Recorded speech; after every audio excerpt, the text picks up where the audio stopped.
All right, fam. So we are here today on a mobile call. We are about to try and figure out why this car isn't starting. This is a Acura Legend. I believe this was a 90, let's see, 93. I think it's a 90 maybe? 93 model, yes. 93 Acura Legend. We got a no start, no crank, no start issue.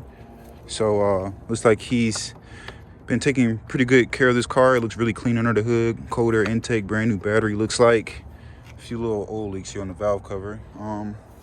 But what the car is doing here is, you get in, you got power, you go to turn it over, and nothing.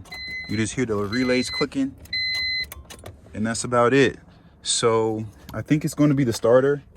We've got a starter here the customer has ordered from somewhere offline probably. We're going to go ahead and proceed in putting this thing in there.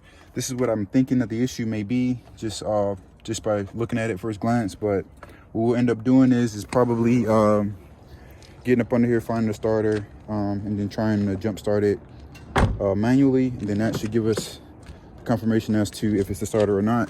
I'm about to get on that now.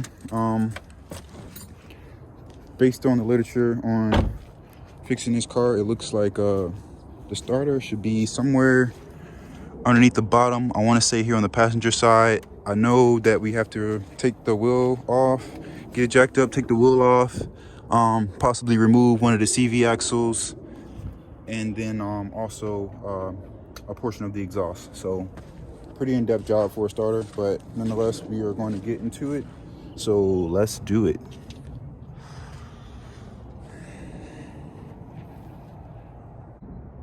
All right, y'all, so we got this thing jacked up. We done got up under this thing, got the wheel put off. The starter is actually here on the driver's side, guys. So what I found here was, if you guys can, if I can focus on it. There go the starter, right? If you zoom in right here, that black wire right there, that black wire that I'm pointing the light at, I don't know if you can tell, but it was unplugged. Probably because there's so much slack in this wire here. So, and then it's connected to these moving parts, which this is your drive shaft. So this moves and rotates with the car. So I'm thinking that might have just pulled out that plug for his starter, which is why his starter wasn't working. But the starter does work. So I'm gonna see what he wants to do. If he still wants to continue with the replacement, which I doubt it, or we just stop here because he's got a brand new starter already ready at the box. But if you guys look here, check it out. It starts right up. So that's gonna fix him. Let's talk to him, see if he wants to go any further. But problem solved.